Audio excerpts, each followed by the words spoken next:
नमस्कार, D5 channel Hindi देख रहे सभी दर्शकों का मैं विभोर चट्ठा स्वागत करता हूं। आज हमारे स्टूडियो में मौजूद हैं senior ayurvedic expert doctor Gagandeep Sharma ji. Doctor Gagandeep Sharma, आपका बहुत बहुत स्वागत है D5 चैनल हिंदी में। धन्यवाद, बहुत बहुत धन्यवाद। डॉक्टर साहब, आज के हमारे इस एपिसोड में हम जानेंगे कि हमारी किचन में ऐसी कौन सी चीज़ें हैं जो कि हमारी सेहत को सीधा सीधा प्रभाव डालती हैं, ख़राब करती हैं। देखिए, किचन की जो चीज़ें हैं, सबसे पहले तो चीनी जी, मीठे के रूप में, सफ़ेद चीनी, सफ़ेद नमक, मैदा, सफ़ेद आटा।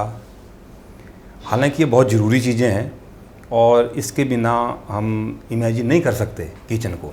जी, लेकिन ज़रूरी चीज़ें होने के साथ साथ इससे सबसे ज़्यादा नुकसानदायक चीज़ें भी यही हैं। जी, तो इनका क्या सब्स्टिट्यूट हो सकता है? जी, जैसे मैंने कहा कि हम सिर्फ वीट की बात ही करते हैं।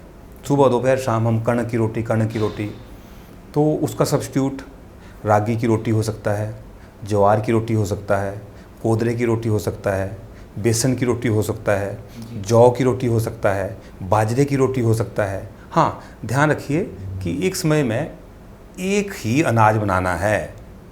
पंजाब में प्रचलन है मिस्सी रोटी का। जी, तो हर एक अनाज में कुछ ज़रूरी तत्व हैं, उसका अपना एक स्वाद है, उसका एक अपना समय है लेने का, उसकी एक अपनी ऋतु है, उसका अपना एक तरीका है। तो उस हिसाब से एक समय में एक अनाज की ही रोटी बनाई जाए। जी। कई और बार ऐसा करते हैं, जैसे चावल ले लिए और रोटी ले ली साथ में, वो भी नहीं करना। नहीं करना चाहिए हमारे हिसाब से कि एक समय में आप एक ही अन्न को जो है ग्रहण करिए। और जैसे मैंने इनका सब्स्टिट्यूट बताया, वैसे ही नमक में देखिए, आयुर्वेद में ना सभी नमक पित्त दोष को बढ़ाने वाले हैं, पित्त को प्रकोपित करने वाले हैं, गर्मी को बढ़ाते हैं। जी, लेकिन सेंधा लवण, सेंधा नमक जो है ये पित्त शामक बताया गया है। तो बीपी वाला पेशेंट जहाँ पर उसको ज़्यादा गर्मी लगती है, जहाँ पित्तज व्याधियाँ हैं, वहाँ पर आप सेंधा नमक का इस्तेमाल करें। और यही नमक कौन सा है जो हम नॉर्मल जब फास्ट हमारा होता है तो इसी नमक का हम सेवन करते हैं, तो सेंधा नमक ज़्यादा अच्छा है। वैसे आटा, वैसे चीनी, वैसे तो मीठा कम से कम लेना चाहिए, लेकिन उसका सब्स्टिट्यूट क्या हो सकता है? उसका आप गुड़ हो सकता है, शक्कर हो सकता है, या धागे वाली मिश्री को आप पिसवा लीजिए, चीनी की तरह बन जाएगी, उसका आप जो है वो सेवन कर सकते हैं। डॉक्टर साहब, ये तो आपने किचन की चीज़ें बता दिया। अब हम ये जानना चाहेंगे कि हम ऐसे कौन से सुपर फूड्स हैं जो हमारी सेहत के लिए अच्छे होते हैं।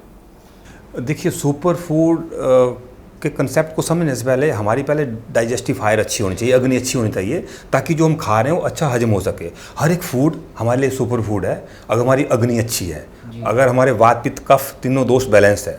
अगर वो बैलेंस है, अग्नि अच्छी है, तो कुछ चीज़ें हैं जिनको रसायन कहा गया है। सुपर फूड का जो कंसेप्ट आया आयुर्वेद में, अलग चैप्टर रसायन का मतलब है जो आपकी रस आदि जितनी 7 धातुएं हैं उनकी पुष्टि करता है, उनको बढ़ाता है। मतलब आपकी बॉडी की इम्यूनिटी इंक्रीज करता है, बॉडी को डिटॉक्सीफाई करता है, और जो है बॉडी को न्यूट्रिशन देता है, ठीक है, बॉडी की अग्नि को सही रखता है, और आपको बूढ़ा नहीं होने देता, देर से बुढ़ापा लेके आता है। तो वो रसायन है। तो इसी रसायन को मतलब मॉडर्न साइंसिस ने डिटॉक्सीफाई का नाम दे दिया, या टॉक्सिन को फ्री करने की सुपर फूड जिसे हम कहते हैं।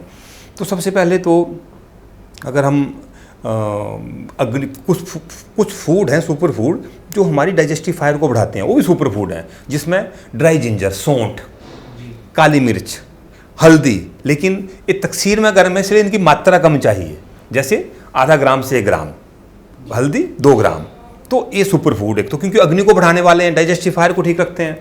इसके अलावा आंवला एक बहुत अच्छा सुपर फूड है, चुकंदर एक बहुत अच्छा सुपर फूड है, गाजर बहुत अच्छा सुपर फूड है, मौसमी, संतरा, हर एक वह सब्जी और वह फल जो मौसम के हिसाब से वो सुपर फूड है।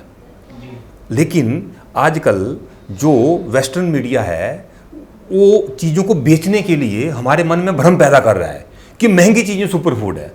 हर एक मौसमी चीज़ सुपर फूड है, लेकिन दिक्कत हमारी क्या है, जब वो मौसमी होती है ना, हमारा मन नहीं करता उसको खाने का। और मौसमी फल और सब्जियों की क्या पहचान है? सुपर फूड कब बनेंगे? जब वो सबसे सस्ती होंगी।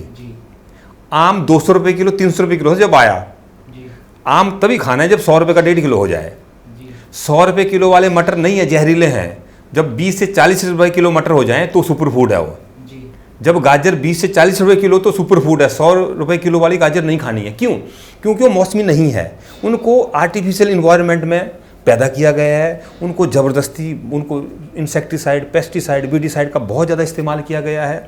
इसके अलावा ये तो आसपास की और जो सुपर फूड, सुहांजना, वो भी एक सुपर फूड है, जिसे मोरिंगा कहते हैं। सुहांजना, तो उसके पत्तों की आप भुर्जी बना सकते हैं, उसकी फलियां इस्तेमाल होती हैं। कड़ी पत्ता एक सुपर फूड है, अगर आप उसका सेवन जो आप रेगुलर रूटीन में कर सकते हैं। और किशमिश, जो दाखें हैं, मुनक्का जो पानी में भिगो करके अगर हम लेते हैं, वो एक सुपर फूड है। बादाम एक सुपर फूड है, हाँ, गरीबों के बादाम भी कहे गए हैं। मूंगफली भी एक सुपर फूड है। लेकिन आपके हजम करने की क्षमता, आपकी अग्नि का विचार करके, मौसम का विचार करके, आपकी प्रकृति देख के, कहीं गर्मी ज़्यादा तो नहीं है तो मूंगफली नहीं लेनी है, ठीक है ना, कहीं जलन खट्टे डकार ज़्यादा तो नहीं होते हैं तो काली मिर्च नहीं लेनी है। तो मौसम के हिसाब से कहीं ऐसा तो नहीं है, सर्दियों में आप काली मिर्च ले सकते हैं, गर्मियों में 45 डिग्री टेम्परेचर है तो आपने आधी चुटकी लेनी है, सर्दियों में आप 2 चुटकी भी ले सकते हैं। तो सुपर फूड का जो कंसेप्ट है वो बहुत अच्छा कंसेप्ट है, लेकिन वो हमारी डाइजेशन के साथ जुड़ा है और मौसम के साथ जुड़ा है और हमारी दिनचर्या के हिसाब से जुड़ा हुआ है। अब आपने भरपेट खाना खा करके अब आप सुपर फूड के ऊपर से मोरिंगा ले रहे हैं, ऊपर से आप आंवला भी ले रहे हैं, ऊपर से दूध, हल्दी वाला दूध भी ले रहे हैं, तो भोजन तो हजम हुआ नहीं। तो इसलिए दिनचर्या, ऋतुचर्या के साथ अग्नि का विचार करके हर एक फूड सुपर फूड है जो ऋतु के अनुसार है। डॉक्टर साहब, ऐसा कहा जाता है कि जैसे स्टार्टिंग टाइम में, जैसे आम की बात करते हैं हम, जब आया तो वो कहा जाता है, जैसे हमारे पुराने बुजुर्ग भी कहते थे कि वो नहीं खाना चाहिए, जो स्टार्टिंग फल आता है वो नहीं खाना चाहिए। वो क्यों नहीं खाना चाहिए? देखिए क्या है, बेसिकली शुरू में जब आम होता है वो खट्टा होता है, वो अम्ल रस प्रधान है, ठीक है। अम्ल रस क्या है? पित्त को बढ़ाने वाला है, गर्मी को बढ़ाता है। गर्मी की ऋतु वैसे ही है, पहली बात। दूसरी बात है, और वो देखने में भी हरा है। अब उसको केमिकल डाल के उसमें एक मिठास पैदा करने की कोशिश की, उसका रंग पीला करने की कोशिश की। तो जब आप उसको पकाएंगे तो आप महसूस क्या करेंगे कि जब उसकी गुठली होगी, गुठली खट्टी होगी। पका हुआ आम है, आप खा रहे हैं, गुठली खट्टी है। आम तो मीठा होना चाहिए, लेकिन उसको ज़बरदस्ती पकाया गया। ऊपर से जब आप लेंगे तो आपको उसमें मिठास पैदा होगी और उसमें वो रंग नहीं होगा, ऊपर से तो पीला होगा, जब अंदर जाएंगे तो आपको वो बिल्कुल वो हल्का पीला होगा या वो हरे रंग का होगा, वो खट्टा होगा। तो वो क्या करता है, वो अम्ल रस को बढ़ा देता है, जो गर्मी पैदा करता है। तो ये बहुत सारी बीमारियों को, उसमें क्या होता है, स्किन डिसऑर्डर हो जाते हैं। लोग ये मानते हैं कि आम गर्म है, आम गर्म नहीं है। बेसिकली जो आम मार्केट में मिल रहा है ना, वो गर्म है, वो जबरदस्ती पकाया गया आम है। जो छोटे अंबियां जो गांव में होती हैं, जो ऊपर पक्के नीचे गिरती हैं, उसकी तकसीर ठंडी है। ये ऋतु के अनुसार जब आम पूरा पका हुआ है तो उसकी तकसीर अच्छी है। जबरदस्ती पकाया गया आम जो बेसिकली गर्म है, उस आम की दिक्कत है। तो वो आम खट्टा होने करके वो उसमें अम्ल रस प्रधानता होती है और वो पित्त दोष को प्रकोपित करता है, इसलिए फोड़े, फिंसियाँ, पिंपल्स, खाज, इस तरीके से वो पैदा करता है। डॉक्टर साहब, और क्या क्या मिथ्स हैं? एक आम इंसान जब बीमार होता है वो ऐसी ऐसी क्या क्या गलतियां करता है और खान पीन में? देखिए, बहुत सारी चीज़ें कि सुबह उठ करके एक बहुत बड़ा मिथ है सुबह का पानी पीना। अब आयुर्वेद में आचार्य चरक संहिता लिखी, आचार्य सुश्रुत संहिता लिखी, आचार्य बाघभट्ट, उन्होंने जो है अष्टांग हृदय लिखा कहीं भी, और उन्होंने दिनचर्या के एक चैप्टर का वर्णन किया जिसमें 20 से 25 पेजेस का संस्कृत में लिखा हुआ, उसका रूपांतरण हिंदी में किया गया, इंग्लिश में किया गया, उसमें दिनचर्या का वर्णन है। और आप हैरान होंगे विभोर जी, कहीं भी सुबह खाली पेट पानी पीने का वर्णन नहीं मिलता। अब देखिए, जो एक कंसेप्ट बताया गया है सोसाइटी में, 1 गिलास पीजिए, 2 गिलास पीजिए, 4 गिलास पीजिए, तो बहुत गलत कंसेप्ट है, एक बिल्कुल गलत धारणा है। सुबह का कफ काल है, कफ काल में अग्नि मंदे होती है, हम पानी पी करके अग्नि को और मंद कर देते हैं। सुबह का पानी काल विरुद्ध है, प्रभात काल।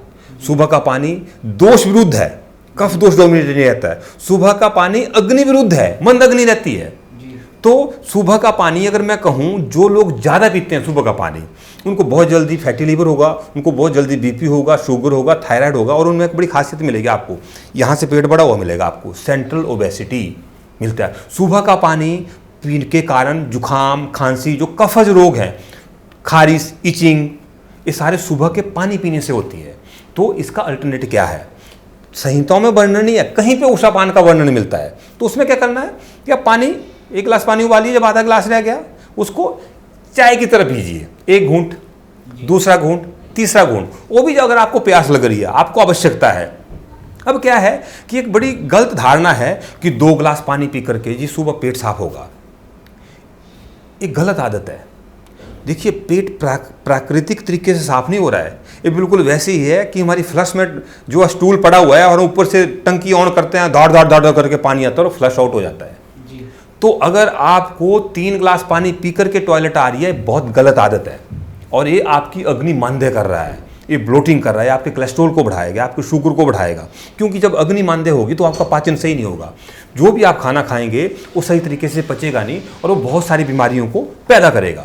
इसलिए सुबह सबसे बड़ी धारणा जो है सुबह का पानी पीना, हम इसको बिल्कुल, हम इसका मतलब हम अपने रोगियों को स्पेशल कहते हैं। हम सबसे पहले पूछते हैं, सबसे बड़ा कारण यही मिलता है, पहली बात।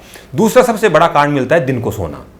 दिवा सोपन आयुर्वेद में निषिद्ध है, बिल्कुल नहीं सोना। हाँ, गर्मियों की ऋतु में आप जून जुलाई में, मई महीने में आप 10-15 मिनट, आधे घंटे का नैप ले सकते हैं। सर्दियों में तो बिल्कुल भी नहीं सोना है। या दिन में सोना किसके लिए कहा गया है? थोड़ी देर कौन सो सकता है? जो सुबह 4 बजे उठ के 10-12 घंटे, 5-6 घंटे बहुत भारी काम करता है, वो सो सकता है। अरे भाई, हम तो 9 बजे पहले ही उठ रहे हैं, एक्सरसाइज कोई नहीं है, दोपहर को खाना खा करके नींद चढ़ती है, इसलिए हम द्विकाल भोजन के लिए कहते हैं। हम दोपहर का भोजन बंद इसलिए हम रोगियों का करते हैं। बीपी, शुगर, थायराइड, कोलेस्ट्रॉल, गठिया, इन बीमारियों के लिए, इनका बीमारियों का कारण है दिन को सोना। और अधिकतर माताओं और बहनों में पाया जाता है थायराइड। आप देखिए, पुरुषों में बड़ा कम पाया जाता है। गठिया ज़्यादातर माताओं में पाया जाता है, पुरुषों में कम पाया जाता है। इसका बहुत बड़ा कारण मोटापा, स्वेलिंग बॉडी में, सोजिश होना, इसका बहुत बड़ा कारण दिन को सोना है। तो एक ये धारणा है। तीसरी धारणा कि जो दाख है वो गर्म होती है, किशमिश। दाख गर्म नहीं होती, दाख की तकसीर ठंडी है, पानी में भिगो करके लीजिए और ठंडी हो जाएगी। चौथा, लोग कहते हैं कि दही जो है वो ठंडा होता है, तो दही की तकसीर आयुर्वेद के अनुसार उष्ण है, दही को गर्म माना गया है। तीसरा जो है अगला, लोगों की जो धारणा ये है कि बहुत सारी जो न्यूट्रिशियस डाइट है हम बहुत ज़्यादा सेवन करें सुबह से लेकर शाम तक, तो उससे बड़ी ताकत आती है। ताकत बेसिकली आपके खाने में नहीं है, ताकत तो आपके हजम करने की क्षमता में है। अगर आप एक रोटी खा रहे हैं और वो अच्छे से हजम होकर के अग्नि अच्छी है तो प्रोटीन पूरी जाएगी, और आप काजू बादाम भी खा रहे हैं और वो डाइजेस्ट नहीं हो रहे हैं, वो वैसे टॉयलेट में निकल जाएंगे। कितने सारे लोग हैं जो 10-10 सालों से, 15-15 सालों से कैल्शियम सप्लीमेंट ले रहे हैं, कैल्शियम फिर भी कम है, आयरन सप्लीमेंट ले रहे हैं, आयरन फिर भी कम है। तो थ्योरी न्यूट्रिशन की नहीं है, थ्योरी डाइजेशन की है। आपके खाने में कैल्शियम है, आपके आयरन में कैल्शियम है, आपकी बॉडी डाइजेस्ट होकर के उसको एब्जॉर्ब और असिमिलेट नहीं कर रही है। तो हमने अग्नि पे काम करना है, हमने वात पित्त कफ पे काम करना है। आपकी डाइट में सब कुछ है, आप जो खा रहे हैं उसमें सब कुछ है। तो कई बार हम देख लेते हैं कि एक परिवार में 10 लोग सेम खाना खा रहे हैं, एक का खून 14 ग्राम, एक का 12 ग्राम, एक का 7 ग्राम, खाना तो सेम खा रहे हैं। इसका मतलब है कि एक की अग्नि में गड़बड़ है। तो एक उस मिथ्स है, अगर इन पे हम अच्छे से काम करें तो समाज हेल्दी हो सकता है, स्वस्थ हो सकता है। डॉक्टर गगनदीप शर्मा जी, आपने बहुत महत्वपूर्ण जानकारी दी, आप हमारे साथ जुड़े, आपका बहुत बहुत धन्यवाद। धन्यवाद, आपका बहुत बहुत धन्यवाद। अगले एपिसोड में फिर मुलाकात होगी, तब तक के लिए नमस्कार।